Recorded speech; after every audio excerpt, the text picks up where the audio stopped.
thank you guys so much. This is just amazing, especially that surprise by Francis.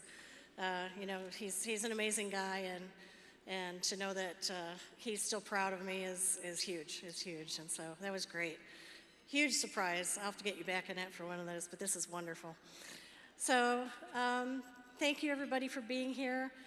First I want to say that I'm very humbled and grateful for this recognition, which I want to share with the hundreds of NF1 patients and their families who've contributed to my research over the years. They have been the true inspiration for this work. And even those who are no longer with us, way too many, have left an ongoing legacy in the battle to end NF.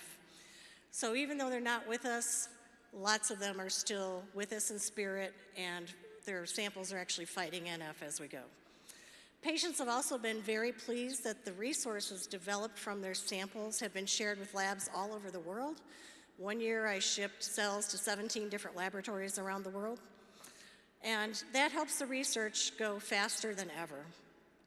One of my participants, a young lady in her 20s, decided to have her lower leg amputated because the plexiform neurofibroma in her foot was bothering her so much.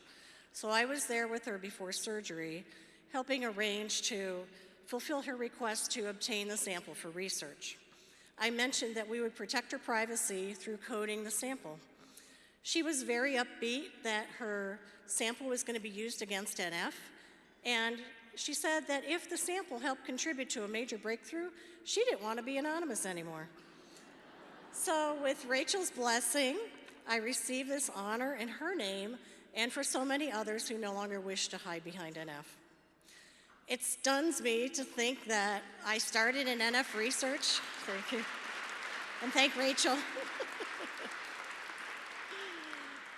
I started in NF research, as Francis said, over 32 years ago as a postdoctoral fellow in his lab. And it was with the support of one of the Foundation's Young Investigator Awards that got me started. The foundation was called NNFF back then. It was much smaller, but even then I was absolutely amazed at how successful they were at bringing scientists together to collaborate, to fund Young Investigator Awards, to fund pilot studies leading to larger initiatives, and to promote a petition for federal NF research funding.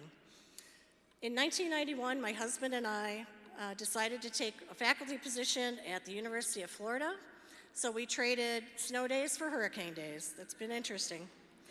NF does remain the focus of my research lab, and over 30 students, postdoctoral fellows, and staff members have contributed to this research over the years. And I've also been honored to continue my involvement with the Children's Tumor Foundation all of this time, both at the state and national levels. I want to share this recognition with my husband, Dr. Wayne McCormick, who became an NFer by osmosis, including as a board member at the state level. And I thank my kids who couldn't be here tonight because they've put up with a mom who analyzes DNA sequence until the wee hours of the morning. I'm thrilled that my sister-in-law, Peggy Wallace, her friend Marshall, and my unofficial sister, Dr. Bonnie Madak, are here to help me celebrate, and I thank them for all their support over the years as well. Although NF has not yet been conquered, great strides have been made, as you heard from Annette, and I have confidence that we will see the end to NF in the near future. Science has so many great ideas now that the bottleneck is not the ideas or the tools, but the funding to do it. Well, I hope to keep contributing to the progress toward ending NF and to helping CTF fulfill its missions. So I thank you all for being here tonight and supporting this foundation, which continues to be amazing. Thank you.